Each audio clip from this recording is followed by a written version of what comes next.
Chamber. Hear, hear. Thank you, Deputy Speaker.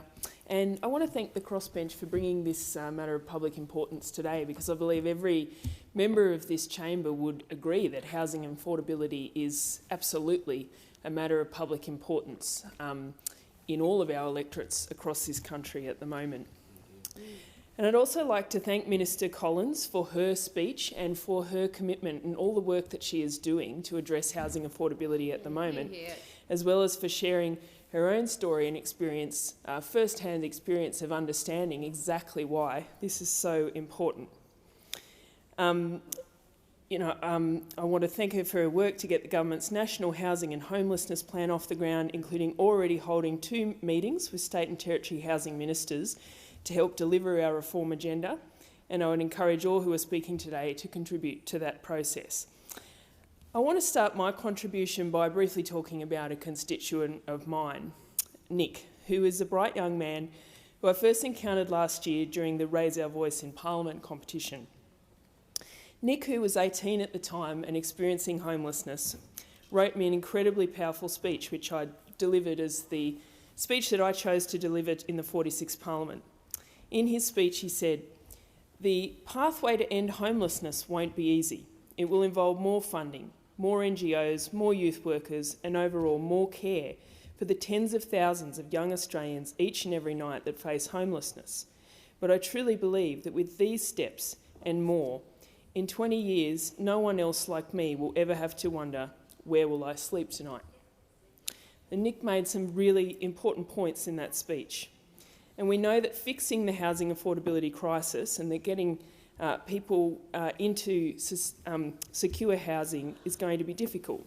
We need to have the ambition, as Nick does, that we can make that happen, because affordable housing is central to the security and dignity of all Australians, as the Minister has said.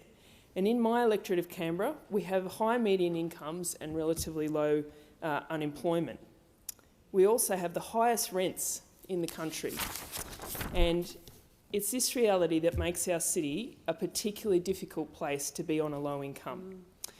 And I have met again with Nick since the election, and devastatingly, he is still experiencing insecure housing. And he said to me that in spite of working and studying and doing everything right, as he put it, he still cannot get the housing piece into place for himself. And we all need to do much better to address that. The reality is that in Australia we are in the middle of a housing crisis. It's tough to buy a home, tougher than ever before. Research by the Grattan Institute found that 40 years ago, almost 60% of young Australians on low and modest incomes own their own home, but sadly now that is only 28%. Now, I'm really proud that housing was a central part of the agenda that Labor took to the election, and as a government we are already doing that important work to address this national crisis. One of the most important parts of that agenda is the National Plan for Housing and Homelessness. Fixing our nation's housing issues requires all tiers of government to work together towards a commonly agreed objective of providing shelter for all Australians. And as I mentioned earlier, housing ministers from the states and territories have already started meeting to coordinate our efforts to deliver these reforms and work together on a new national housing and homelessness plan.